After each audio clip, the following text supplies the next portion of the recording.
A'udzubillahiminasyaitonirrajim. Bismillahirrahmanirrahim. Assalamualaikum warahmatullahi wabarakatuh. Waalaikumsalam warahmatullahi wabarakatuh. Alhamdulillah malam ini kita masih diberikan kesehatan sehingga kita bisa belajar di acara kajian Minggu Malam Bermakna Milenial. Dan Aira ucapkan terima kasih kepada teman-teman, ibu bapak semua yang sudah menyempatkan waktunya untuk mengikuti kajian malam ini. Malam ini, Aira kedatangan dua tamu yang istimewa, yaitu ada dari perwakilan baby boomers dan ada perwakilan dari generasi Gen Z. Baik, pertama Aira mau menyapa dari perwakilan baby boomers nih, Bu Judis Joni. Iya, Aira. Waalaikumsalam. Gimana sayang, sehat? Alhamdulillah harus sehat. Ibu sehat? Alhamdulillah bisa di sini bisa sehat dan bahagia. Alhamdulillah. Gimana nih? Kok Ibu dibilang narasumber padahal malam ini Ibu cuma mau sharing loh. Karena sebagai perwakilan dari baby boomers, Ibu. Iya. Jadi kan dari tema yang sekarang itu Tuhan Maha Keren, Ibu. Emang Kalau keren. dari Ibu, sisi Ibu, pandangan Ibu tuh gimana, Bu? Tuhan Maha Keren versi baby boomers tuh gimana, Bu? Perwakilan baby boomers.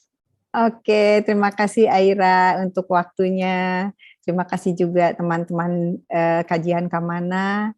Dan oke, Ibu mulai aja ya. Ibu buka dulu ya. A'udzubillahiminasyaitonirrajim. Bismillahirrahmanirrahim. Rabbi shrahli shodri wa yassirli amri wahlul 'uqdatam min lisani yafqahu qawli. Allahumma sholli ala sayyidina Muhammad wa ala ali Muhammad. Assalamualaikum warahmatullahi wabarakatuh. Sahabat Kamana dimanapun berada, sahabat milenial, bukan sahabat milenial ya, anak-anakku milenial dimanapun berada, hari ini bertemu lagi di sini, kita belajar bersama dan malam ini saya punya hostnya nih Aira, saya di sini hanya mau sharing aja. Karena dibilang tadi Aira menanyakan temanya di sini Tuhan Maha Keren, emang keren gitu. Pasti Bang Aris juga di sini setuju. Memang keren. Tapi ketika kita bicara masalah, oke Aira, ibu sharing experience ibu aja ya, bagaimana ibu belajar agama ketika zaman ibu dulu gitu ya. Jadi ini temanya Tuhan Maha Keren, itu pasti ada kaitannya dengan ketika kita beragama ya, karena semua agama itu tujuannya untuk mempertemukan kita dengan penciptanya, dengan Tuhannya gitu. Hanya masalahnya waktu zaman ibu lebih banyak orang mengajarkan pendidik-pendidik agama itu mengajarkan based on fear, based on fearness. Jadi kadang-kadang kita ditakut-takuti oleh dosa. Kemudian kok kita bikin baik dikasih pahala gitu kan ya. Kemudian hukuman-hukuman gitu kan. Jadi dulu seperti itu, ibu keluar dari keluarga yang sangat taat dan ibu berangkat dari belajar agama itu dari syariatnya dan ibu beragama Islam jadi syariat agama Islam. Tapi orang tua saya tuh dulu kalau sekarang dibilangnya dai, dulu penceramah ya, itu tuh mengajarkan saya untuk melakukan syariat-syariat Islam. Seperti puasa, sholat, itu saya dari kecil, membaca Quran, saya udah dari kecil diajarkan gitu kan. Nah tapi ayah saya itu bukan orang yang mengajarkan syariat, kemudian yang fanatik abis-abisan, terbukti saya itu dulu sekolahnya di Katolik gitu. Kemudian saya juga dulu di depan rumah saya tuh ada gereja ya. Dan dulu ayah saya selalu kalau misalnya Natal itu membelikan kita lilin anak-anaknya. Jadi kalau udah mau pada keluar yang dari gerejanya itu, kita disuruh pasang lilin di depan rumah untuk menyambut mereka keluar dari gereja biar kita sama-sama sedang membahagiakan orang yang sedang berbahagia gitu. Karena saya dulu diajarkan oleh orang tua saya bahwa ya memang kita beragama itu bermacam-macam, tapi kita harus saling menghormati gitu. Cara ibadahnya mungkin berbeda-beda. Makanya dulu saya diharuskan belajar Quran, saya harus belajar baca. Hanya waktu beranjak lagi, kemudian saya makin besar, makin dewasa, kemudian ayah saya tidak mengajarkannya lagi sendiri, manggil guru ngaji, belajar Al-Quran. Jadi saya hanya belajar Quran tuh membaca aja gitu. Karena ketika saya membaca Al-Quran, pahalanya itu per huruf. Jadi saya ngejarnya pahala. Saya rajin puasa Senin Kamis karena saya ngejarnya pahala. Selalu begitu gitu kan ya. Jadi yang saya kejarnya pahala dan menghindari dosa.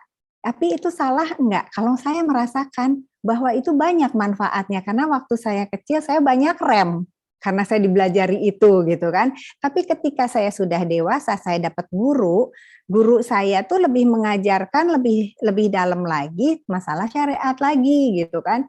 Sehingga dulu orang tua saya tidak pernah mengajarkan saya memakai kerudung, tapi yang paling penting itu saya berbuat baik gitu kan. Ketika saya belajar, ternyata saya tuh harus memakai kerudung, harus ini. Dan dulu saya benar-benar bertahun-tahun sampai saya sekitar umur 40, itu saya tuh betul-betul syariat terus yang saya kerjakan. Baca Quran tuh terus aja baca Quran. Sampai ketemu dengan ayahnya Aira. Waktu itu ayahnya Aira itu pemaham Al-Quran. Disitulah saya mulai belajar Al-Quran, belajar mempelajari. Kemudian karena orang tua saya sudah meninggal ayah saya waktu itu kan. Jadi saya belajar Al-Quran, belajar mempelajari Al-Quran. Ternyata ketika dibuka-bukakan dalam Al-Quran, tidak seperti apa yang saya tahu gitu. Jadi saya berpikir, oh agama itu ternyata bukan kita mengerjakan semua ritual ketika kita belajar beragama untuk menjadi perilaku yang baik itu bukan final destination-nya gitu. Tapi final destination-nya ketika saya sudah belajar Al-Quran, kita tuh ternyata ada ayat-ayat yang disampaikan bahwa kita harus mengenal siapa pencipta kita harus mengenal kasih sayangnya Allah, karena Allah sendiri aja di surat Al-An'am itu menyampaikan bahwa Allah tuh maha kasih sayang gitu. Jadi ternyata saya dulu masih mengejar surganya Allah, pahalanya Allah, tapi saya tidak pernah dipelajari mengenal Allah secara benar dan secara seutuh-utuhnya gitu. Jadi saya nggak pernah tahu. Jadi saya taunya perjalanan hidup tuh dari hidup sampai nanti kita mati gitu. Oh ternyata begitu saya belajar Al-Quran ada sesuatu yang saya harus pelajari gitu. Akhirnya saya bertemu dengan ayah Aira, saya juga bertemu dengan ayahnya Bang Arif gitu ya. Di situ semakin memberikan pemahaman bahwa belajar agama itu intinya untuk kita menemukan kasih sayangnya, kita bertemu dengan pencipta kita gitu kan. Nah itu ternyata saya mendapatkan itu di usia saya yang sudah banyak gitu. Itu waktu saya belajar itu tidak semudah Bang Arif gitu. Jadi saya juga baru tahu ada Asmaul Husna yang Allah maha keren gitu loh Bang Arif. Allah maha keren sesudah saya banyak umurnya gitu ya. itu ya beruntunglah kalian sekarang bisa belajar ini lebih awal gitu kan. Tapi sebetulnya tidak ada perjalanan yang sia-sia. Semua manusia mempunyai perjalanan dan pengalaman hidup masing-masing ya gitu. Nah itulah perjalanan saya sehingga saya menemukan apa yang saya sekarang harus gali sebelum badan saya ini expired gitu. Jadi saya harus menemukan gitu kan. Ternyata saya itu tidak dari hidup sampai mati gitu, tapi saya itu harus masuknya ke dalam, bukan dari sini ke ujung sana gitu. Ternyata itu yang saya dapatkan gitu. Jadi saya mungkin di sini juga kalau saya bertanya sama ibu-ibu di sini atau bapak-bapak yang baby boomers juga mungkin mengalami hal itu. Pada zaman dulu kita pasti diajarkannya seperti itu gitu kan. Padahal Awaludin ma'rifatullah gitu. Jadi sebetulnya belajarnya harusnya kita dari makrifat dulu, dari cinta Allah dulu. Tapi salah enggak ada yang salah. Memang inilah jatah saya dari Allah, perjalanannya seperti ini. Tapi bila kita mengenal cinta Allah, itu udah benar-benar kita ngerasain luar biasa dari awal mungkin ya gitu. Nah itu Aira yang ibu ini kan gitu. Nah ibu juga lagi itu ada apa namanya, kalau ibu dulu mendidik anak juga sama seperti itu, masih kebawa. Karena ibu kan baru dapatnya 40 tahun ke sini, waktu ibu umur 30 tahun, 20 tahunan ibu punya anak. Ibu juga mengajarkan seperti itu. Jadi mengajarkan anak tuh ya harus seperti ini, harus melakukan sholat, harus menjalankan apa yang ada dalam rukun Islam gitu kan.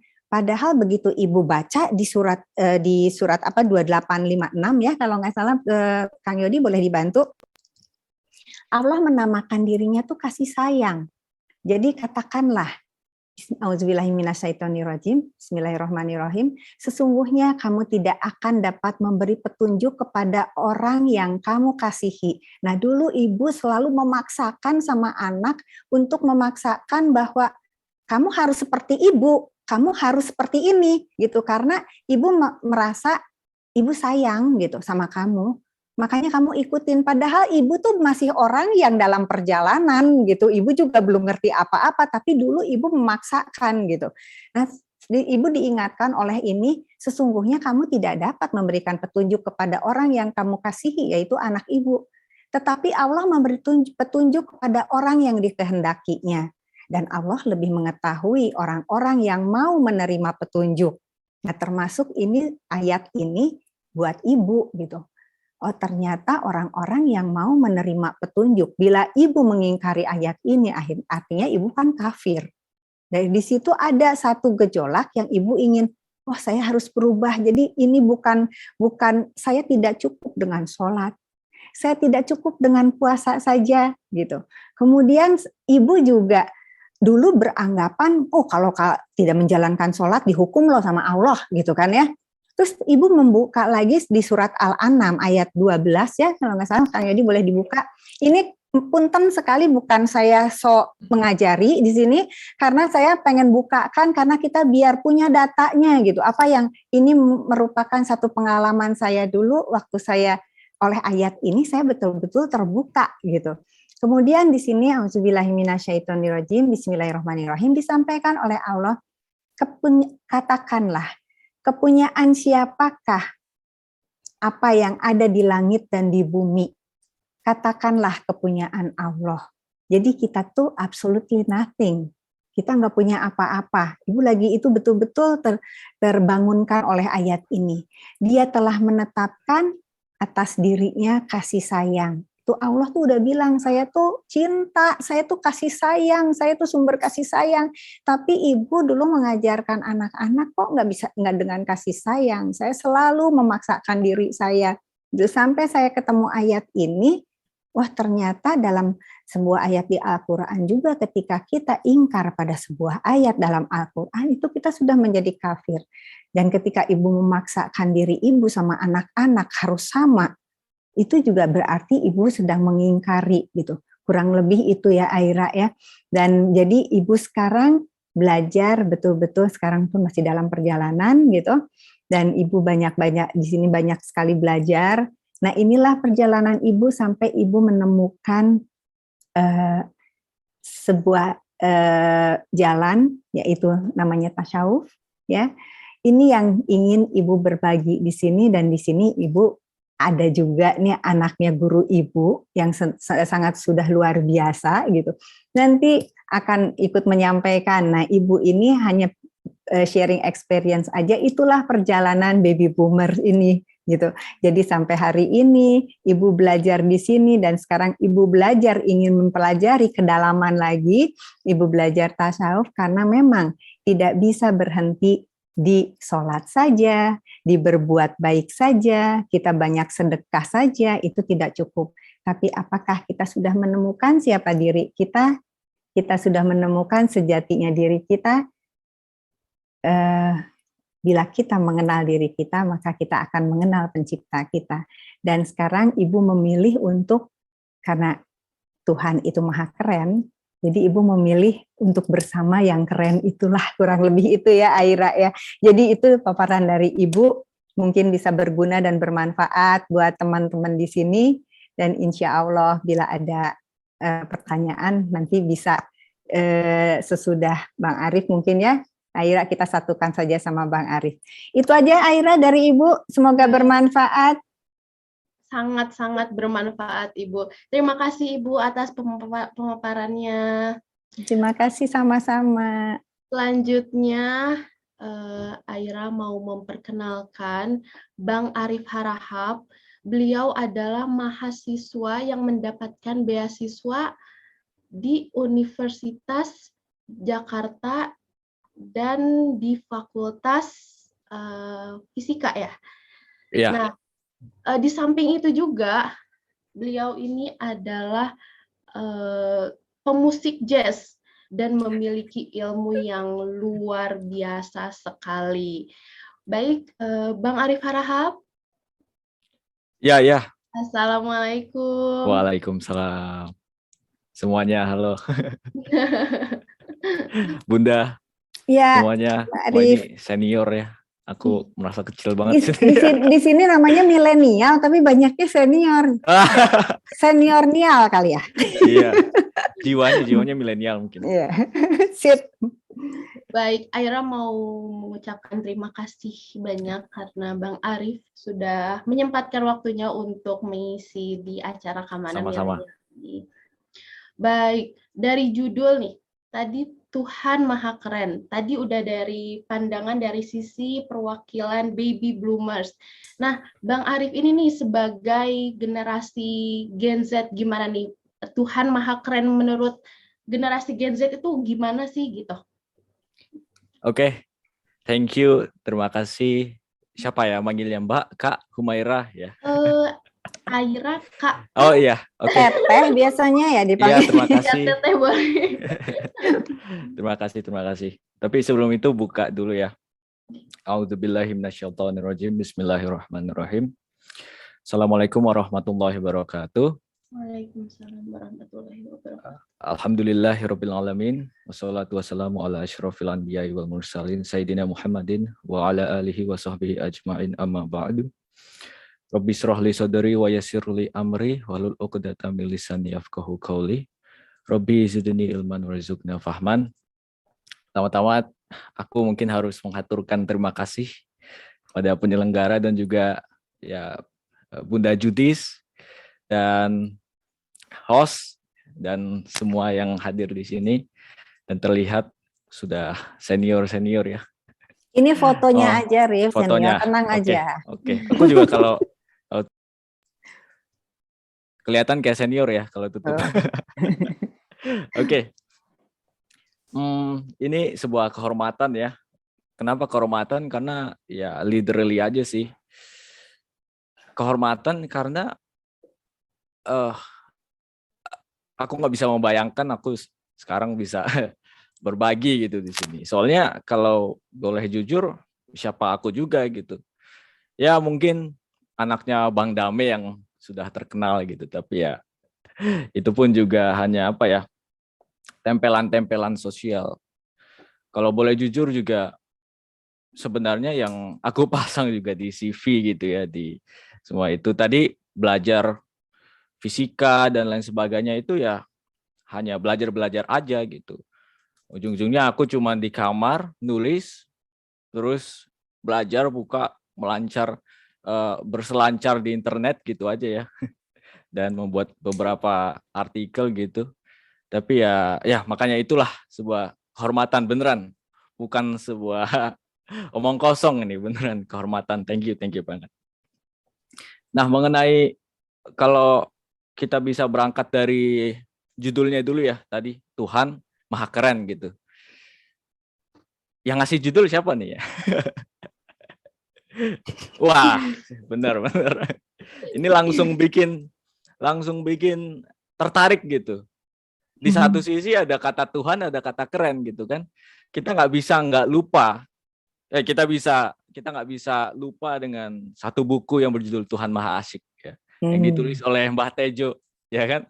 Jadi menyandingkan kata Tuhan dengan kata yang sering kita gunakan sehari-hari. Dan menurutku ini cocok banget karena salah satu tema besarnya di sini adalah peleburan atau dialog lintas generasi kan. Ya, Dialog betul. lintas generasi. Jadi kata keren di sini merepresentasikan keakraban gitu, keakraban, ya kan? Siapa yang terpikir ya melihat atau menyadari Tuhan sebagai yang maha asyik atau maha keren gitu. Orang mah berpikir maha besar gitu kan, maha pengasih, maha ya dan lain-lain yang jauh lah gitu. Luar biasa megah gitu. Tapi ini kata-kata yang sering kita gunakan dan akrab gitu sehari-hari. Jadi implisit di dalam judul ini mungkin kalau yang bisa kita baca ya, Tuhan maha keren berarti dia juga dekat gitu dengan kita, akrab, teman, jadi teman, sahabat bagi kita itu. Oke, dari mana dulu ya kira-kira? Dari Bang Arif aja untuk menilai Tuhan Maha Keren itu Ya. pasti dikaitkan dengan pelajaran agama dulu sebelumnya karena pasti. Oh iya. Tuh. Nah itu gimana tuh Bang? Kalau boleh sedikit ngambil ya dari Bunda tadi juga, kita seringkali diajari agama itu fear based gitu ya, pakai ketakutan gitu. Tapi ya seperti yang tadi sudah Bunda katakan, sebenarnya di dalam Al-Quran pun sudah dianjurkan dengan cara kasih sayang gitu. Dan kita nggak bisa tahu itu kalau kita tidak mendekati agama juga secara makrifat, secara pengetahuan gitu. Nah kalau boleh berkata sebagai kaum muda ya, generasi Z, barangkali ada juga di sini selain aku, emang aku sudah pernah mengatakan juga, aku pernah berbagi lah ya sama Bang Dame juga di dialog positif dengan Kang Abu Marlo. Itu yang aku bagikan di situ adalah tentang bagaimana kaum muda sekarang itu sebenarnya banyak pengalaman juga gitu. Banyak kejenuhan ya kan. Mungkin Teh Humaira juga pasti membenarkan hal itu. Banyak kejenuhan, banyak kesedihan, banyak insecure gitu istilahnya, existential crisis, identity baperan, crisis, baperan, apalagi galau dan lain sebagainya. Galau. Nah, kalau boleh sedikit langsung gamblang, yang sudah sebenarnya Bang Dame juga utarakan sering, di mana agama gitu? Kok agama tidak menolong gitu di lautan dinamika ombak yang luar biasa besar ini? Apalagi kita sekarang sudah melihat kedatangan metaverse gitu. Gimana coba? Ya. Kang Abu Marlo di dialog positif kemarin aku lupa kapan ya mengundang Habib Ja'far berbicara tentang haji metaverse juga. Haji di dalam metaverse itu gimana tuh? Jadi zaman kita udah berubah dan tepat sekali karena demikian dinamika perubahannya luar biasa. Jadi kan ketika semuanya bergoyang, semuanya goyah, yang dipertanyakan adalah atau yang ditanyakan ini pijakan kita di mana gitu. Basically, principally kita harusnya mengatakan agama gitu kan. Tapi sorry to say, ya harus jujur aja. Di mana agama di situ menyelamatkan gak sih gitu kan? Tapi kalau aku boleh jujur ya menyelamatkan sebenarnya. Tapi perlu tadi kata Bunda juga perlu pengetahuan, perlu membaca ulang lagi Al-Quran gitu dari perspektif yang berbeda, lebih luas lagi. Karena dari situ kita akhirnya melihat agama pun juga harus pakai cinta, juga harus pakai pengetahuan. Tadi Bunda juga mengatakan berawallah dari makrifat dulu. Setelah itu cinta atau mahabbah, akhirnya pun makhofah gitu, disiplin. Nah, uniknya sahabat-sahabat atau teman-teman yang saya hormati di sini, ketika kita paham, tahu, terus mencintai, otomatis kita disiplin gitu. Ketika kita sudah dapat rasanya nih, oh gini ternyata yang dimaksud dengan agama itu. Terus kita belajar terus. Kalau dalam tasawuf mungkin suluk gitu ya. Itu kalau itu digabung tadi jalan cinta, terus jalan pengetahuan, jalan disiplin pun akan masuk juga gitu. Jadi kenapa nggak kita coba cara lain? Kita sudah terlalu sering pakai jalan fear, jalan disiplin, kamu harus ini, harus itu, kalau nggak ini dosa, ini halal haram. Mohon maaf ya, ini barangkali suara keresahan gitu. Dan karena aku juga pernah mengalami. Kok sholat dengan enggan gitu ya? Itu apa? Aneh itu. Nah, salah satu mungkin gejalanya itu disebabkan oleh ya tadi itu. Dipaksain aja tapi nggak tahu kenapa harus begini gitu. Kalaupun udah tahu pengetahuannya tapi nggak dapat rasanya, nggak dapat sentuhan kenikmatan dalam sholat itu. Kalau misalnya yang difokuskan adalah udah kenikmatan sholatnya dulu, terus pemahamannya udah dua itu, otomatis dia disiplin gitu. Aku sadar betul aku harus sholat. Nah, gimana bisa mencapai sikap itu? Kalau bagiku ya, karena juga ini sebenarnya yang hebat Bang Damenya sih. Ini pengalaman kan ya? Pengalaman juga. Iya. Ya, kalau boleh cerita ya tadi karena Bunda udah juga bercerita tentang lingkungan ya kan, tentang tradisi belajar gitu. Ya, aku adalah generasi Z tapi generasi Z yang harus kuakui aneh gitu ya. Bisa dibilang one of a kind atau adalah gitu di antara generasi Z lain. Tapi aku harus akui juga sebuah anomali gitu kehidupanku ini. Karena sejak kecil Bang Dame, ayahku itu sudah mengajarkan atau memberi suasana, atmosfer, lingkungan yang kontemplatif gitu, yang sangat kondusif untuk belajar gitu. Jadi sejak umur 9 tahun sejak 2011 itu aku bersama sepupu-sepupuku karena kita orang Batak kan, satu rumah itu ramai-ramai, Bun. Satu rumah ramai, jadi bisa 3 nuclear family gitu di dalam. Banyak sepupu ya? Sepupu juga di situ. Nah, setiap malam pelopornya, inisiatornya itu bapakku, ayahku, Bang Dame. Setiap malam kita sholat berjamaah, maghrib lah, terus isya. Setelah itu kita dihidupkan budaya berkultum.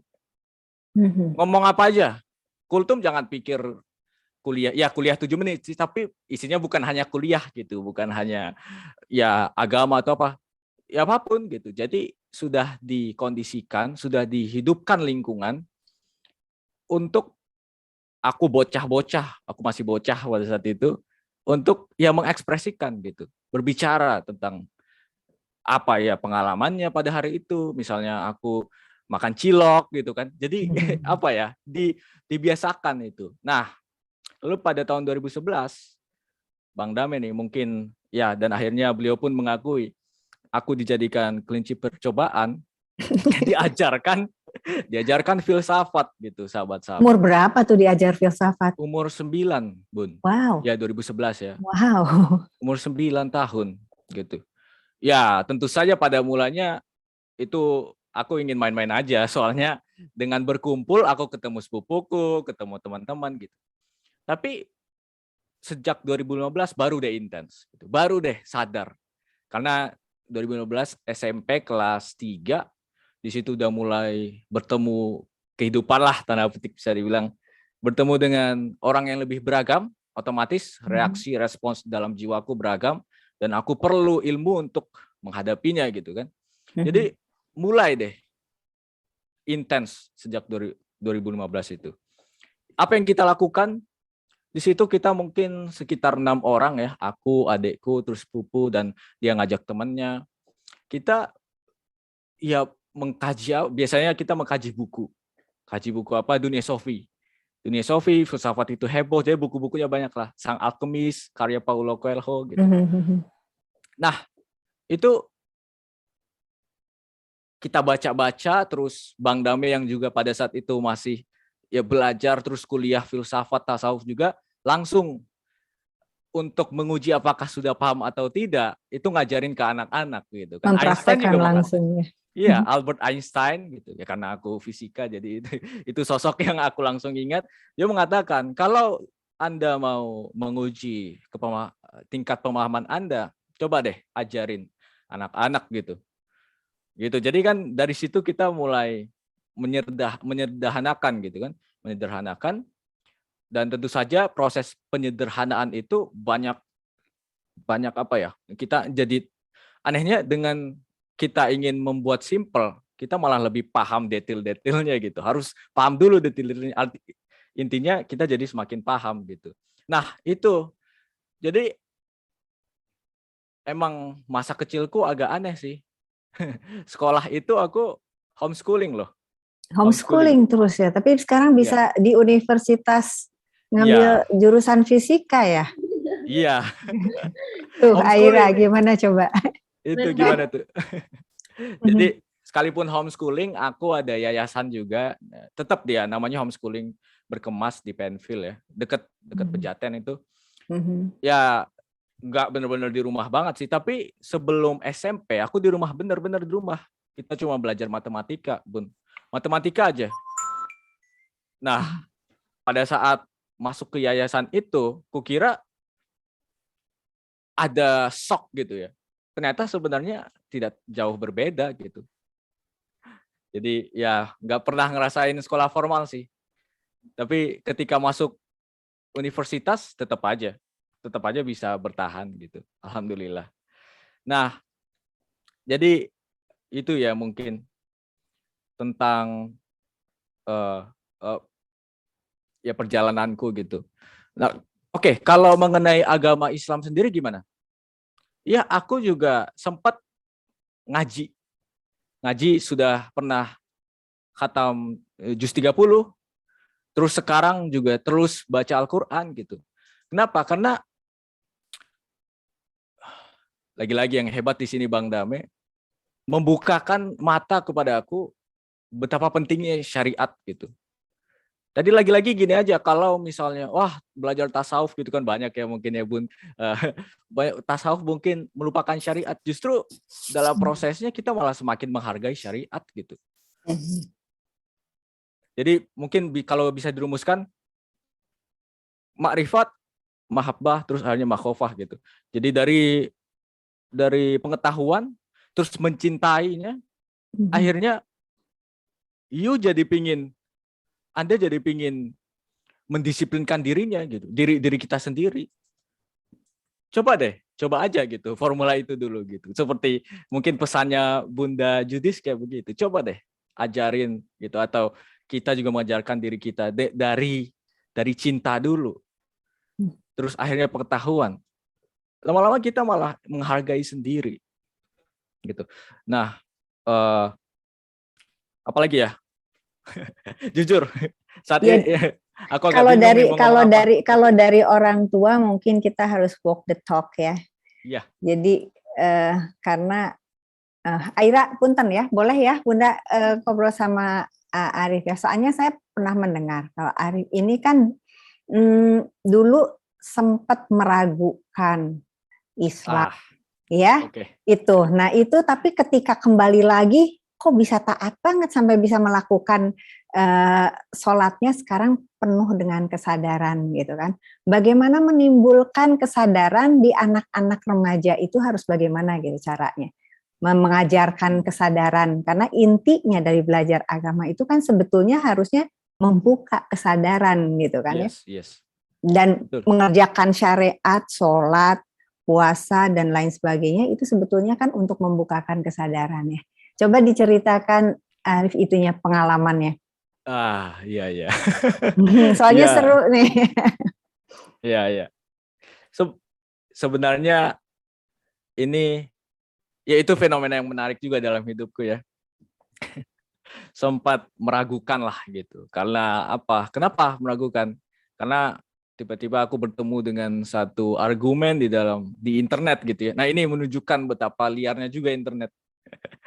Aku menemukan satu argumen yang logik gitu loh, logik. Jadi dari argumen itu aku meragukan Tuhan gitu, atau eksistensi supreme being apalah gitu ya. Nah, argumennya sebenarnya simpel. Aku yakin juga yang mungkin pernah ingin mencoba belajar filsafat atau logika atau apapun itu pernah gitu bertemu dengan argumen ini. kalau Tuhan memang maha kuasa, bisa gak dia membuat batu yang tidak bisa, bahkan dia pun tidak bisa mengangkatnya gitu. Itu logik kan, tapi akhirnya ketika aku pikirkan kembali, itu betapa konyolnya aku terjebak dalam itu gitu. Nah dari situ pun aku mulai akhirnya, iya juga ya gitu. Jadi satu kata yang dinamakan TUHAN ini mulai aku pertanyakan gitu akhirnya. Semenjak itu, karena iya juga selama ini aku nggak ngelihat dia, terus tapi kok kayak jangan-jangan ini hanya buatan-buatan aja yang untuk buatan-buatan masyarakat untuk menakut-nakuti kita agar tertib tadi itu. Seperti kata Bunda juga, kita jadi menahan ngerem-ngerem gitu kan, pahala gitu kan. Nah itu sampai akhirnya meskipun agak sebenarnya lebih kompleks dari sekedar ini, ada lebih banyak lah masalah lain lagi yang bikin aku jadi nggak bisa tidur, sakit parah 3 minggu. Galau itu ya, galau ya. Iya. Dan yang tadi itu masih permukaan pun tentang ateisme itu. Ya memang agak ateis sedikit, tapi sebenarnya lebih dalam lagi itu. Ateis sedikit ya, gimana tuh ateis sedikit? Nah akhirnya setelah 3 minggu ketemu Bang Dame dan ya curhat lah gitu kan. Nah dari situ akhirnya ya terbuka lah, sadar, rupanya memang ya kalau Bang Dame kan sekarang pendekatannya self inquiry. Jadi aku self inquiry aja gitu. Jadi menyelidiki diri. Oh, ini berarti ada sesuatu yang salah nih gitu. Nah, dari situlah Bun aku hanya dapat formula krisis adalah isyarat kebenaran gitu. Yang dibikin jadi tulisan ya. Iya, jadi esainya ya. Gitu. Itu krisis banget. Aku nggak bisa tidur 3 minggu cuma gara-gara itu. 3 minggu dan itu Ramadan. Saat Ramadan 2020. Ya? 2020 ya, Ramadan 2020. Ya deket banget kan. 2020. Kembalinya kapan tuh? Kembalinya kapan? Kembalinya ya itu setelah 3 minggu. Setelah 3 minggu. Oh jadi 3 minggu galaunya ya? Ya 3 minggu dulu ketemu Bang Dame curhat blang. Terus itu meskipun masih ada sedikit ada residunya lah, tapi akhirnya pada saat Lebaran udah lumayan lega. Nah yang menarik adalah seolah-olah kayak aku menebus di tahun 2021. Aku nulis artikel pertamaku judulnya Refleksi Syahrul Ramadan. Gitu. Jadi kalau bisa ditanya Ramadan seumur hidupku yang paling ngeselin itu 2020. Yang paling inspiratif adalah 2021 karena di situ aku mulai nulis artikel yang ternyata aku pun kalau baca-baca lagi terobati gitu karena ujung-ujungnya bukan aku yang nulis gitu. Refleksi Syahrul Ramadan 2021. Jadi seolah-olah aku menebus sakitku tadi dengan menulis esai itu. Jadi itu masa perjalanan pencarian itu pasti kita ada suffering ya. Teh Aira, saya juga mau menambahkan sedikit ya. Ini kan forumnya diskusi. Tadi Teh Aira bilangnya kan kita diskusi aja Bun, katanya gitu kata Aira. Ya udah kalau gitu, ini saya juga jadi menyambung dengan kegalauan tadi yang Arif rasakan ya. Ini kita pernah di sini juga mengkaji waktu itu bagaimana kegalauan anak-anak remaja sekarang di Indonesia yang sebetulnya saya sering didatengin sama anak-anak maupun orang tua gitu. Yang ada orang tuanya yang curhat karena kenapa ya anak saya sekarang jadi nggak percaya sama agama gitu. Dia menganut agnostik, dia percaya sama Tuhan tapi tidak suka sama agama gitu kan karena agama mengkotak-kotakan. Kemudian ada anaknya juga yang curhat bahwa soalnya saya nggak ngelihat agama itu jadi membentuk manusia menjadi baik gitu kan karena malah ngelihat agama itu membuat persaingan. Oh agama saya yang paling bagus, orang tua juga sama, bukan walk the talk tapi selalu bilang bahwa kamu nih nak di agama ini tuh yang terbaik loh gitu kan. Jadi agama lain salah, agama lain jelek gitu kan. Nah itu banyak sekali yang datang ke saya seperti itu. Di situ saya jadi belajar juga karena saya punya anak-anak juga. Saya mempersiapkan diri bila anak-anak saya mempertanyakan itu gitu kan. Jadi nah ini di remaja ini ada fenomena apa sih Bang Arief, sampai termasuk Bang Arief juga sempat meragukan gitu. Tapi untung tiga minggu ya balik laginya ya gitu kan. Nah itu apa sih sebetulnya yang membuat banyak anak-anak galau gitu? Ini dari sisi seusianya Bang Arief gitu. Apa kira-kira? Ya, kalau aku sih melihatnya ya karena dunia ini sudah dimudahkan ya oleh teknologi. Nah, teknologi informasinya semakin banyak gitu. Kalau aku selalu berpikir sebenarnya agak miris juga kalau, mohon maaf nih, sekali lagi mohon maaf, kalau orang tua menyerang anaknya, kamu belum berpengalaman. Iya, berpengalaman pergi-pergi keluar gitu maksudnya. Tapi dia tinggal di kamar, main HP, scroll Instagram, itu dia ngelihat banyak hal loh. Dia ngelihat banyak hal, dia mengalami banyak sekali informasi yang informasi. Satu postingan yang menunjukkan apa? Entah mungkin jam tangan Rolex atau apa gitu kan. Terus postingan selanjutnya tentang politik. Selanjutnya apa lagi? Ini jalan tol apa gitu kan, lagi ada kecelakaan atau apa. Jadi banyak banget gitu informasi. Jadi dia merasakan banyak hal hanya dalam scrolling aja gitu. Itu mungkin 10 menit. Ada satu cerita sahabat ya. Jadi dia ingin mencoba ya eksperimen lah gitu. Gimana kalau seminggu itu nggak main Instagram? Dia coba dan itu rasanya enak banget. Dia nggak mikirin yang nggak perlu dipikirin lah gitu. Tapi setelah selesai seminggu, dia coba lagi kan. Itu baru 10 menit aja udah ngeribet lagi. Baru 10 menit udah ribet lagi tuh pikiran dia. Jadi apa?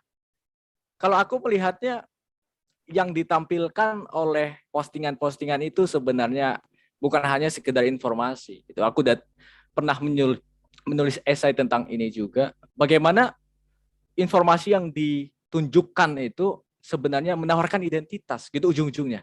Menawarkan identitas, menawarkan prospek-prospek, ekspektasi-ekspektasi. Nah, ketika semakin banyak ekspektasi, identitas-identitas, menurutku identity crisis itu bukan ketika kita kekurangan identitas. Kebanyakan identitas kita sebenarnya. Nah, itu yang mungkin gejala di anak muda kayak begitu ya. Meskipun mereka tidak menyadari itu. Mereka tidak sadar itu lagi di bahasa filsafatnya mungkin interpelasi gitu. Mereka nggak sadar kalau itu disodorkan sebagai identitas. Nih, salah satu filsuf yang aku kagumi, dia mengatakan sinema iklan itu bukan memberikan apa yang kita inginkan, tapi mengajari kita untuk menginginkan. Jadi apa ya? Itu di situ subtle gitu. Nah, menurutku itu semua ujung-ujungnya karena ada krisis dalam diri sih. Kan agama datang untuk selain menertibkan kalau secara sosial gitu, secara diri masing-masing untuk kesadaran tadi kan, untuk menyadari sang diri sejati gitu, diri sejati. Nah, tapi kalau akhirnya agama-agama yang ditampilkan pada ruang publik istilahnya begitu adalah informasi-informasi juga.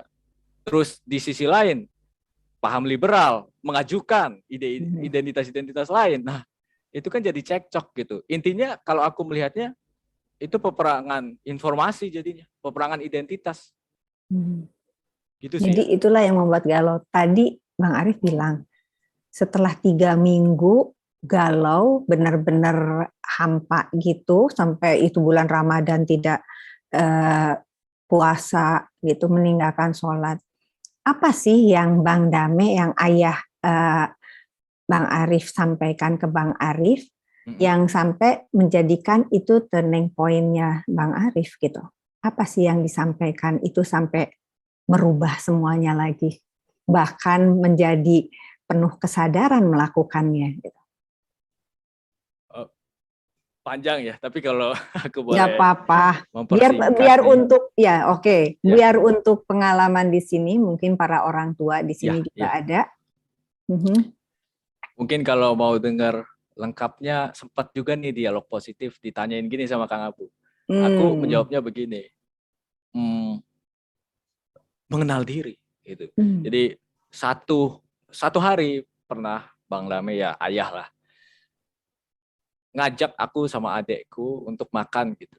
Kita makan, terus tiba-tiba ya karena ngerasa aja nih agak aneh sikapnya gitu. Beliau mengatakan, Papa mau ngasih wasiat atau wasiat paling penting.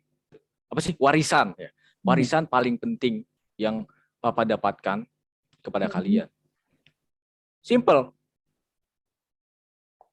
Mengenal diri. Mengenal diri. Kalau sepupuku mungkin warisannya adalah, ya dia anak dokter, warisannya adalah klinik. Teman-teman mungkin warisannya uang gitu atau apa. Bang Dame warisannya mengenal diri, pengetahuan diri gitu. Jadi harta yang paling berharga kata beliau, dan aku membenarkan itu, adalah mengenal diri ujung-ujungnya. Kenapa? Karena akhirnya aku bisa bertanya ketika mengenal diri itu. Ketika aku mempertanyakan Tuhan, itu siapa sih yang mempertanyakan? Siapa sih yang ragu? Kalau Bang Dami akan mengatakan ini aksi self-inquiry sebenarnya. Gitu. Kenapa kamu ribet dengan keraguan itu gitu? Jadi kayaknya ini satu cerita yang sangat turning point lah dalam hidupku itu. Jadi, dan mirip juga dengan kisahnya ini kali ya, sahabat-sahabat sekalian, kalau pernah dengar nama seorang filsuf René Descartes, dia pernah mengalami barangkali hal yang serupa gitu. Dia meragukan segalanya sampai bingung gitu. Tapi akhirnya satu ketika dia meditasi, hening gitu, dia menyadari, oh ada satu yang nggak bisa kuragukan, keraguanku sendiri. Fakta bahwa aku ragu itu nggak bisa kuragukan. Ya iyalah, ya kan. Akhirnya sampailah dia kepada pernyataan cogito ergo sum. Aku berpikir maka aku ada. Meskipun dia sebenarnya udah menjelaskan, orang salah paham. Berpikir maka aku ada gitu. Seolah-olah itu kayak implikasi. Kalau aku nggak berpikir, aku nggak ada gitu. Nah itu salah paham. Maksudnya dia hanya mengatakan yang sudah jelas aja.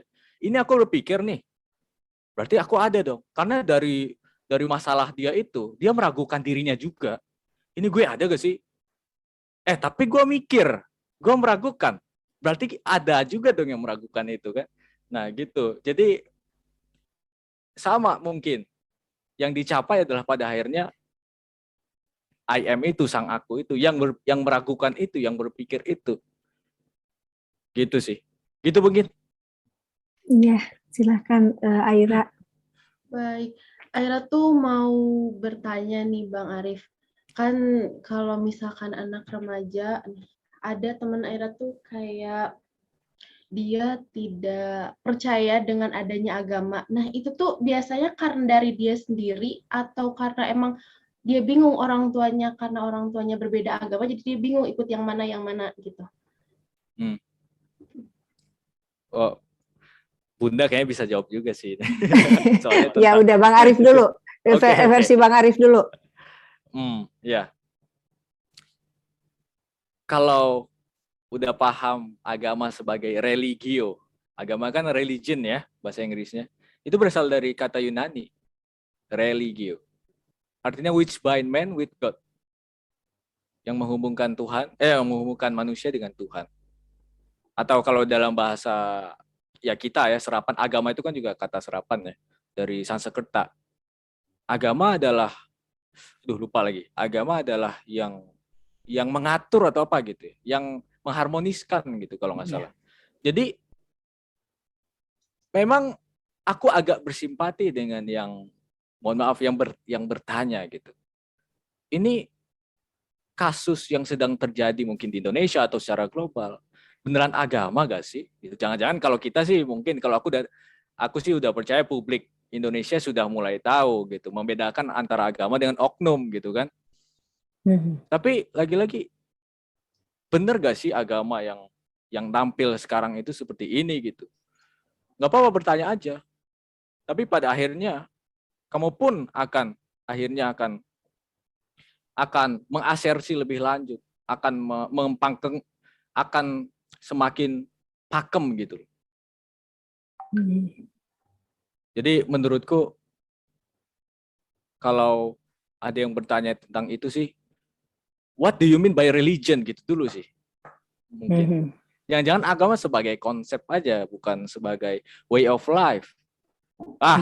Kalau sahabat-sahabat mau baca buku Tuhan Maha Asyik gitu ya, nggak apa-apa kita mungkin menghubungkan dengan ini, karena tadi Tuhan Maha Keren kan judulnya. Itu dalam blurbnya kalau bisa dilihat di bagian belakangnya, Mbah Tejo dengan siapa sih aku lupa, Kiai siapa, ya pokoknya itu sama Kiai. Tuhan itu nggak bisa dideskripsikan.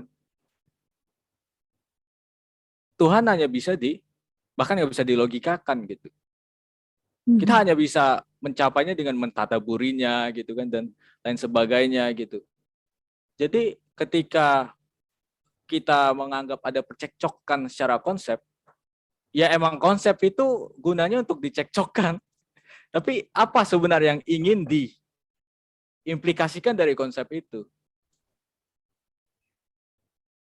Gitu sih kalau aku ngelihatnya. Oke. Kalau dari Bunda, saya mempersepsi agama itu seperti ini. Tuh tidak, agama tuh kacau. Jadi ya, orang itu benar tuh. Ya, itu jadi kalau beragama itu seharusnya tidak kacau gitu. Tidak galau juga gitu. Jadi kita harus bagaimana mempersepsi agama itu. Jadi agama itu betul tadi untuk mengatur manusia gitu. Dengan cara ritual yang berbeda-beda. Lagi itu anak saya pernah bertanya gitu.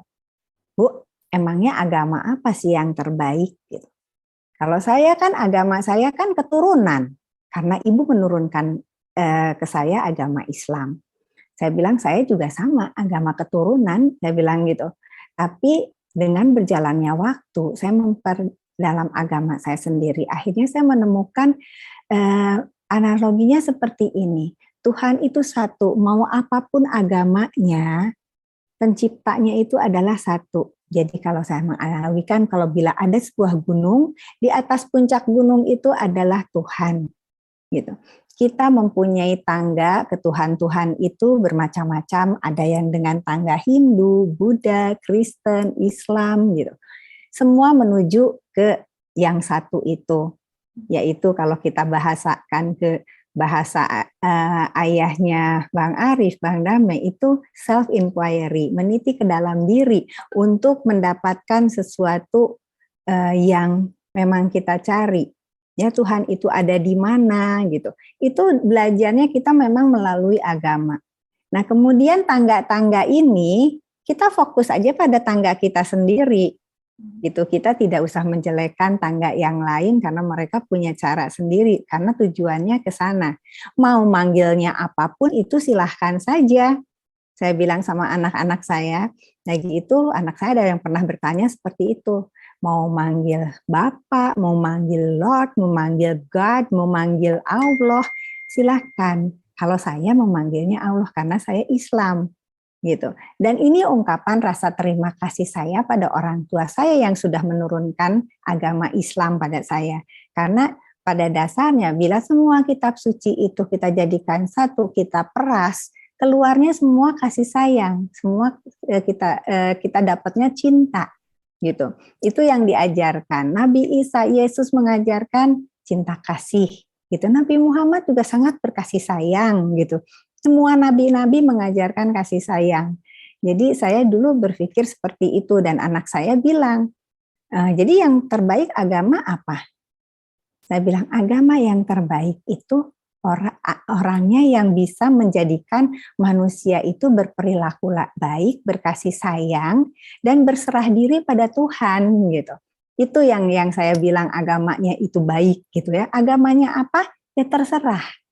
agamanya apa. Tapi bukan berarti saya membebaskan orang beragama seperti itu, saya tidak konsekuen dan tidak komit sama agama saya. Saya tetap komit. Malah saya bisa melakukan sholat saya sekarang lebih nikmat setelah saya tahu ini, gitu. Itu yang saya rasakan dan saya sampaikan sama anak saya, gitu. Jadi ketika kita sudah belajar agama, ciri-cirinya apa? Ciri-cirinya orang yang beragama pasti berkasih sayang. Kalau orang bilang beragama tapi masih senang marahin orang, susah memaafkan orang, kemudian selalu melihat orang lain lebih jelek dari dirinya lebih bagus, lebih hebat, lebih keren gitu. Padahal ada yang maha keren, yaitu Tuhan yang maha keren gitu.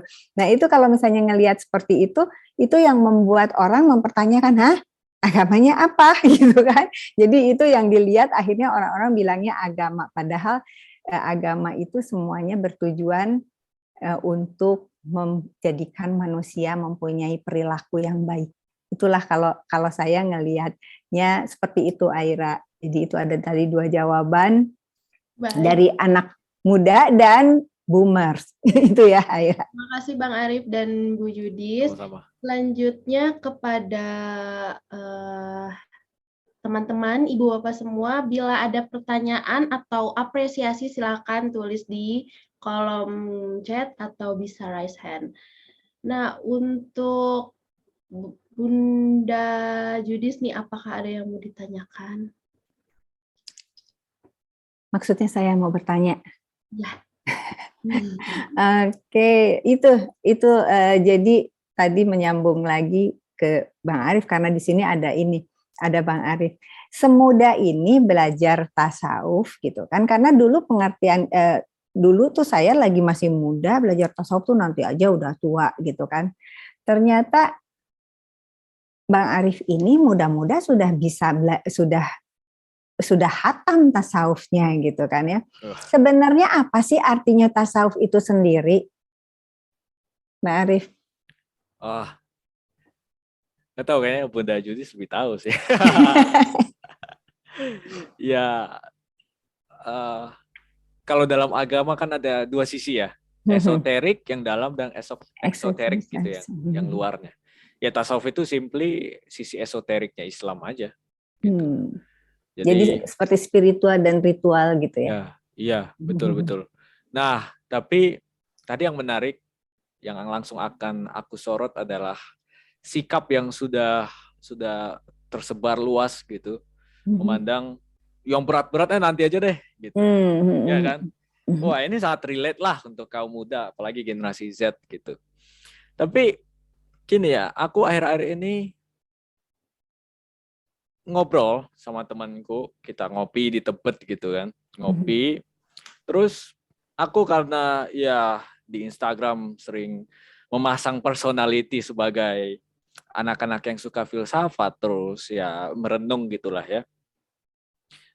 Mereka bertanya kepadaku, Rip, tujuan lu apa sih? What do you want gitu? Ya, terus mereka akhirnya ini mencoba mereka-reka gitu. Apakah untuk memberi awareness kepada masyarakat atau kepada kaum generasi Z tentang filsafat dan spiritualitas gitu? Ya, bisa juga dibilang begitu. Aku jawab gitu. Terus ditanya lagi sama temenku. Tapi kalau gua boleh memberikan tanggapan atau pendapat, dia bilang, barangkali yang membuat anak-anak muda itu tidak tertarik dengan filsafat atau ya hal-hal yang berat lainnya itu karena mereka masih memikir ada yang lebih penting dari itu. Nah, aku tanpa refleksi langsung spontan nanya balik. Bagaimana lo bisa menentukan yang lebih penting itu? Gak bisa jawab mereka. Dan kalaupun bisa jawab, itu sebenarnya in principle cuman alasan.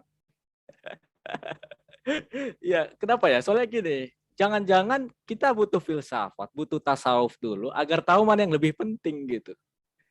Jadi kebalik mikirnya. Karena selama ini kalau aku bisa langsung sekesan ya, sepintas melihat sikap kayak begitu, sikap yang tadi menjauh itu, ya tepat sekali itu ingin menjauh gitu loh. Jadi karena mereka tidak mau ke mungkin wilayah yang asing bagi mereka, mereka langsung ada yang lebih penting, entah yang lebih penting itu di mana gitu. Mereka tunjuk-tunjuk aja gitu secara buta. Itu tuh ada yang lebih penting, ada yang lebih penting. Ya, tapi gimana kamu tahu yang lebih penting itu? Jangan-jangan kita butuh filsafat untuk tahu yang lebih penting. Dan aku akan menjawab secara sederhana, ya, kita butuh filsafat untuk tahu yang lebih penting. Kita butuh tasawuf untuk melihat apa yang lebih penting. Gitu sih. Jadi boleh setuju atau tidak, tapi bagiku sudah lewat zamannya karena semakin parah tadi ya. Bayangin aja metaverse itu luar biasa lah dinamikanya. Ya sebenarnya saat ini pun sudah luar biasa. Terlihat oleh fakta bahwa pada kaum milenial bahkan generasi Z itu mengalami banyak kemirisan, keresahan, pusing lihatnya. Tapi ya itu pun terjadi pada aku juga gitu. Nah, kalau aku sih langsung gamblang aja mengatakan kita butuh gitu pada akhirnya. Kaum muda butuh spiritualitas. Nah, kalau masih nggak tahu ya, ini mungkin Teh Aira bisa juga membenarkan atau menyalahkan, terserah. Ada kan istilah anak senja ya. Nah, itu dipersepsi sebagai orang-orang yang wah pujangga atau akrab dengan puisi gitu. Itu dianggap mereka yang keluar dari I don't know, dinamika kapitalis atau dinamika masyarakat progresif, itu mereka yang ingin menjadi seniman gitu. Tapi ya barangkali kita butuh itu juga. Aku melihat di psikologi kaum muda adanya kecurigaan terhadap kata-kata bijak, quotes. Jadi mereka memaparkannya hanya sebagai sinisme gitu kali ya. Gitu. Oh jadi, ini quotes-quotesnya begini gitu, hanya untuk apa. Tapi barangkali ya kita butuh quotes itu. Tapi bukan hanya sekedar, bukan hanya sekedar talk aja gitu. Kita harus walk the talk juga. Nah bagiku tasawuf mengajarkan walk the talk itu. Gitu. Kan gini juga ya, aku udah mengatakan tadi juga di awal, aku ini kelinci percobaannya Bang Dame gitu loh. Jadi emang dari orang tuanya pun aneh gitu ya. Mencoba memutuskan rantai sekolah aja nggak anti formal mainstream loh. Ya. Anti mainstream, betul gitu. Anti mainstream, tapi ya mungkin kita butuh ya streamnya kemana juga mainstreamnya. Kalau ditanya gitu, ini kita mainstreamnya mau kemana sih? Aku pernah menulis satu esai juga judulnya Sungai. Itu aku persembahkan untuk satu komunitas sungai di Ciliwung. Nah, di situ aku sangat tersentuh dengan satu kata seorang filsuf. Barangkali formulanya sekarang kita bukan untuk kita kebanyakan menginterpretasi dunia. Seharusnya kita sekarang mengubah gitu. Bagi yang pernah belajar filsafat tapi pasti tahu ini quote siapa. Mungkin kita harus melakukan sebaliknya. Kita udah terlalu banyak berubah terus ombak-ombak dunia gitu kan. Bikin kita sulit. Mungkin kita harus diam sejenak, interpretasiin. Gitu. Mungkin kebalikan gitu jadinya. Jangan siapa bilang diam itu nggak ngapa-ngapain. Diam itu mungkin berefleksi. Ya kan? Jangan-jangan diam itu menjadi aksi yang otentik. Itu sih, itu ya. Jadi bagiku, aku langsung konklusinya kita butuh kok tasawuf gitu, teman-teman. Kaum muda sekalian yang hadir di sini. Butuh. Tapi ya tentu saja kita belajar bareng. Kita semua belajar, kita semua proses. Dan belajar untuk membuka pikiran kita untuk kita mendapatkan ilmu-ilmu dulu lah ya. Kalau memang yang bermanfaat itu, maksudnya yang lebih terasa itu ketika kita membicarakan pengalaman. Tapi sebelum ada pengalaman, kalau kita mempunyai sebuah ilmu, itu juga kan sangat berguna karena semua orang juga belajar dari ilmu dulu kalau belum mempunyai pengalaman, bukan begitu, Pak Arief? Iya. Karena anak-anak sekarang tuh jauh lebih beruntung bisa mengekspresikan, bisa bertanya apa saja sama orang tuanya, tidak seperti orang-orang dulu. Kita dulu mau mempertanyakan Tuhan itu kayak gimana aja takutnya setengah mati gitu. Kalau sekarang kan anak-anak mau bilang, aduh saya galau nih sama agama gitu kan, atau saya galau sama Tuhan gitu. Itu berani sekali, sedangkan orang-orang dulu enggak. Tapi justru saya sekarang memaknainya dengan keberanian anak-anak muda sekarang bertanya seperti itu, mereka mendapatkan bertemu dengan Tuhannya, bertemu dengan jati dirinya, dengan sejati dirinya, itu lebih cepat, gitu, karena mereka berani mengeluarkan apa yang mereka pikirkan dan apa yang mereka rasakan gitu. Kalau dulu kita agak takut gitu karena pasti nggak boleh bertanya kayak gitu. Selalu dipatahkan oleh orang tua seperti itu karena kita masih mendapatkan pola pengajaran secara dogma gitu kan ya. Dan harus sholat, kenapa harus sholat gitu. Nah saya juga kemarin baru nih Aira, Bunda tuh baru dipertanyakan oleh cucu sekarang. Cucu yang masih kecil banget, 10 tahun udah bisa bertanya gini, what's the meaning of life? Gitu. Wah. Itu kan saya bingung ngejawabnya. Akhirnya saya bilang, life is journey, gitu ya. Hidup itu adalah perjalanan, gitu kan. Perjalanan nanti kita hidup, nanti kita akan kembali lagi ke sini. Tapi itu ternyata ketika kita menjawab dia seperti itu, dia mau. Ternyata bacaannya dia aja udah ya tadi yang Arif sampaikan gitu. Jadi di sini para orang tua mungkin ya saya mengingatkan juga untuk tidak usah terlalu khawatir bila anak-anak bertanya seperti itu cucu-cucu kita atau anak-anak kita gitu. Karena ternyata memang keberanian anak-anak untuk mengekspresikan keingintahuannya lebih berani dari sebelumnya, dari zaman saya dulu gitu. Nah dulu sih dipendem, taunya keluarnya sesudah kita tua gitu baru berani sesudah ketemu guru-guru yang kayak Bang Dame, anaknya aja diajarin seperti ini gitu. Jadi itu kurang lebih seperti itu mungkin ya. Aira, silahkan. Baik, selanjutnya mungkin ini ada pertanyaan dari Ibu Melati Suwardi. Menurut Bang Arif dan Bu Judis, bagaimana memilih mursyid atau guru atau mentor dalam bertasawuf di era digital saat ini? Coba waktunya. Siapa dulu? Bunda dulu. Oke, Ibu Melati ya, terima kasih pertanyaannya. Saya sendiri nggak tahu ya, ketika katanya ada peribahasa ketika murid siap, guru akan datang, gitu. Dan itu it's happened to me, gitu. Ketika saya benar-benar mencari, ada aja jalannya untuk kita bertemu. Dan seperti apa guru mursyid yang sesungguhnya guru mursyid, saya menilainya seperti ini. Ketika kita menemukan seorang guru yang tidak pernah menyalah-nyalahkan orang lain, tidak pernah menjelekkan orang lain, agama lain, atau orang ini salah, orang itu salah, bahkan kita sendiri ketika belajar tidak disalah-salahkan gitu. Itu real mursyid.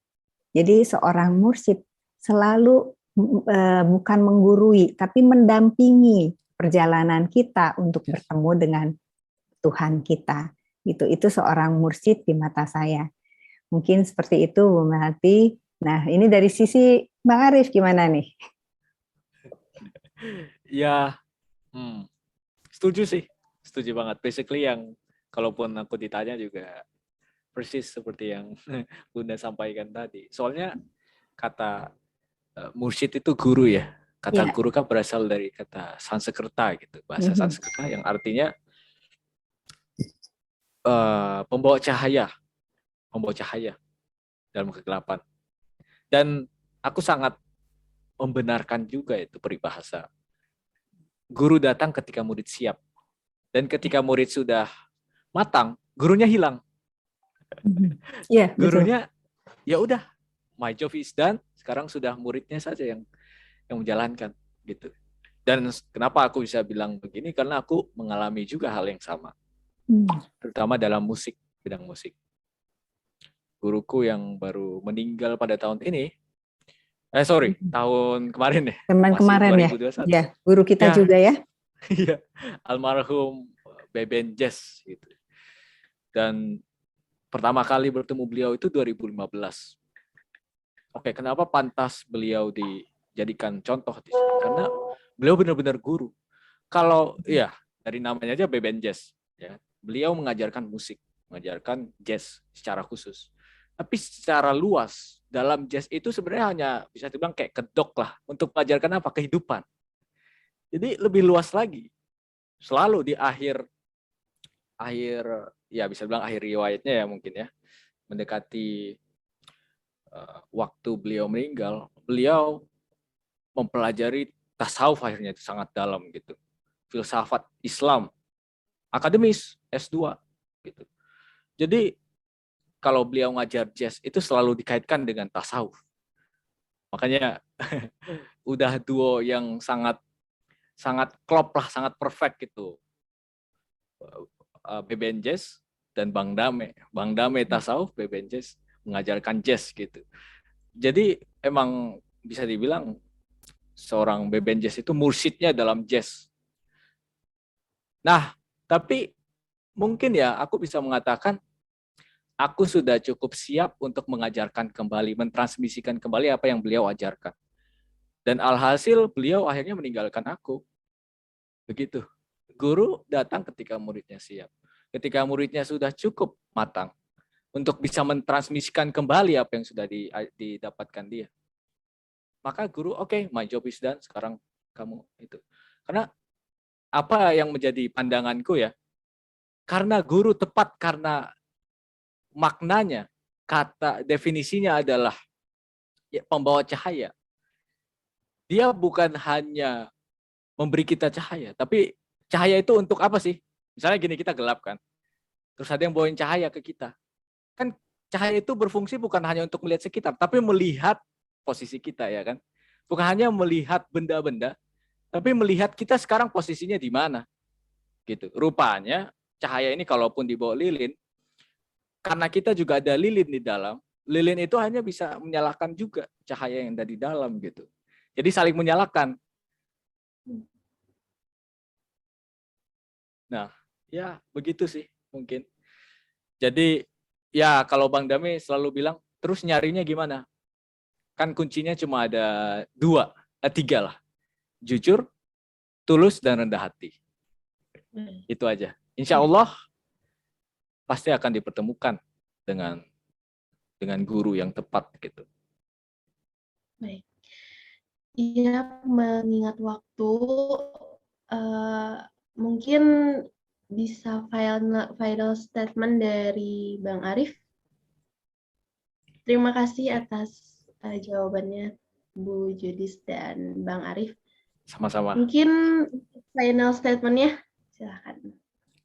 Siapa dulu? Oke. Bang Arif. Oke. Oke.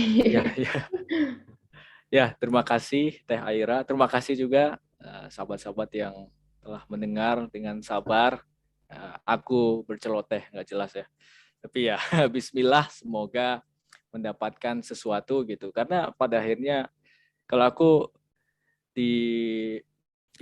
kan akhir-akhir ini karena pandemi, aku dan Bang Dame dan juga tim, kita membuka kelompok komunitas belajar, ya, pendidikan namanya Swaguru.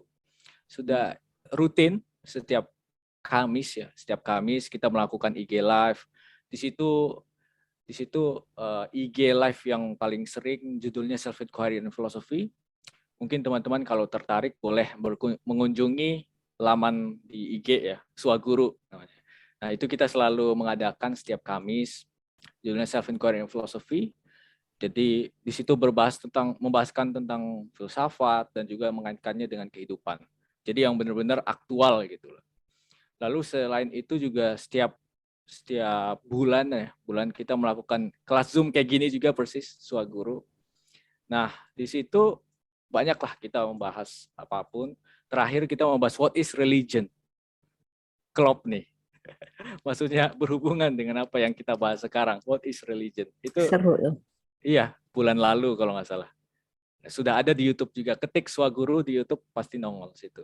Nah, intinya yang mau aku bilang adalah pada saat itu setiap aku ngasih pengantar ya di sana, tugasku sana ngasih pengantar aja sih narasumbernya Bang Dame. Aku ngasih pengantar. Kadangkala kita mengulang-ngulang apa yang sebenarnya sudah kita ketahui gitu. Karena kebenaran atau pengetahuan itu bukan pada konsepnya, tapi pada kehadiran, presence. Pada kehadiran, ya tentu saja ujung-ujungnya kehadiran sang ilmu gitu, alim hadir pada pertemuan ini. Dan kalau tiba-tiba sahabat-sahabat mendapatkan itu, yaitu pasti karena kehadirannya, gitu sih. Nah, yaitu tadi karena aku berceloteh ngolor ngidul gitu kan. Kalau dapat alhamdulillah, kalau nggak dapat juga ya insya Allah mungkin di pertemuan berikutnya atau apa kalau kita bertemu lagi ya gitu. Oke. Harus dong, harus kesini lagi. Oke. Nah, kalau tentang Tuhan Maha Keren ini intinya mungkin tadi yang sempat ditanyakan itu. Aku di sini berdiri untuk apa sih? Di sini aku posisinya untuk apa? Kalau aku sih melihat untuk kaum muda ya. Aku di sini berbicara sebagai kaum muda, generasi Z. Dan apa yang aku curahkan barusan tadi itu sebenarnya apa yang sudah aku amati dalam ya teman-temanku, terus mungkin di postingan, IG atau apapun itu, mereka butuh sebenarnya. Begini, mereka butuh ilmu seperti ini. Tasawuf gitu ya, atau ya apapun itulah. Filsafat, spiritualitas, apapun namanya. Kita butuh itu. Itu mungkin orang tua kita butuh itu. Anak-anak butuh itu. Itu aja sih final statement. Terima kasih. Terima kasih Bang Arif. Semoga kita semua bisa mengambil manfaatnya dan kita bisa menjalankannya di kehidupan sehari-hari. Baik, sebagai penutup, Bunda Judis akan membacakan sebuah tulisan. Ya. Baik, sebelum saya membacakan sebuah tulisan yang biasa saya bacakan setiap di akhir acara Kamana ini, saya juga ingin mengingatkan diri saya sendiri bahwa ritual dan spiritual itu harus berjalan sejajar, karena ketika kita belajar ritual saja tanpa spiritual, bagaimana kita bisa mengenal Tuhan yang maha keren itu, gitu. Karena Tuhan yang maha keren hanya kita dapatkan ketika kita belajar spiritual atau tasawufnya, gitu. Jadi untuk itu jangan sungkan untuk belajar tasawuf, untuk belajar filosofi, karena biar kita wawasan kita juga beragama tambah terbuka, kita akan menghasilkan menjadi orang yang lebih bijak, karena kita belajar apapun yang mendekatkan dengan Allah atau mendekatkan dengan Tuhan, itulah yang namanya ibadah. Jadi belajar agama juga kan untuk mendekatkan diri kita pada Tuhan. Gitu. Jadi ketika kita belajar ilmu apapun yang menjadikan kesadaran kita bertambah akan ketuhanan kita, itulah yang namanya tasawuf, itulah yang namanya kesadaran diri gitu. Baiklah, sahabat Kamana dimanapun berada, sahabat anak-anak milenialku juga dimanapun berada. Seperti biasa saya akan membacakan sebuah tulisan karyanya ibunya Aira, Teh Lilis. Ini tulisannya bertulis ketika peranku sebagai orang tua. Ketika peranku sebagai orang tua, lantas dengan kelakuanku bersembunyi di balik kata amanah, membuatku lupa akan fitrah seorang anak.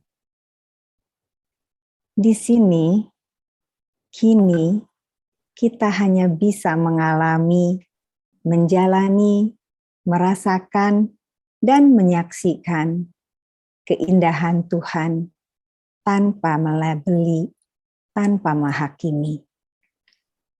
Pelajaran yang aku lihat dari menyaksikannya, aku aku teruskan kepada putra-putriku, tanpa paksaan, tanpa ancaman, juga tanpa perdebatan. Membantu mereka tumbuh dengan baik, mengantarkannya, menyertainya, juga mendampinginya. Selaras dengan kasih Tuhan, itulah seharusnya kita. Mengenai Tuhan tak selalu dari ritual, tak perlu menjadi eksklusif dengan ibadah yang kita jalankan. Dan jangan berbangga diri ketika kita dilabeli umat yang terbaik.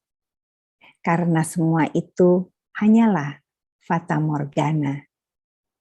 Wajah Tuhan ada di dalam alam raya. Dimanapun kalian menghadap, disitulah hadirnya Tuhan. Ajarkan mereka untuk menghargai perbedaan, biarkan mereka tumbuh dengan keanekaragaman. Dan kasih sayang adalah modal utama untuk mengantarkan mereka pada kematangan jiwa. Bantulah jiwanya untuk berkasih sayang. Hadirkan jiwanya dengan karya yang bermanfaat dan ajarkan jiwanya untuk mengasihi dengan kata maaf, tolong, dan cinta kasih. Aku berperan sebagai orang tua. Kebodohan dan kesalahan tak sedikit aku lakukan, menuntut mereka seperti yang kita inginkan, apalagi daya bukan kuasaku. Aku hanya bisa mengantarkan pada cita-cita mereka seperti harapan ayahnya yang telah mendahului kami. Jadilah manusia bermanfaat bagi manusia lain, dan berlomba-lombalah kalian dalam kebaikan, bukan dalam kebenaran. Itulah pesan yang selalu ayahnya sampaikan kepada putra-putrinya, dan itulah menjadi pesanku sampai pada ketiadaanku. Dari Teh Lilis Sulistiawati Lantorizano. Tepuk tangan tulisan Teh Lilis. Terima kasih.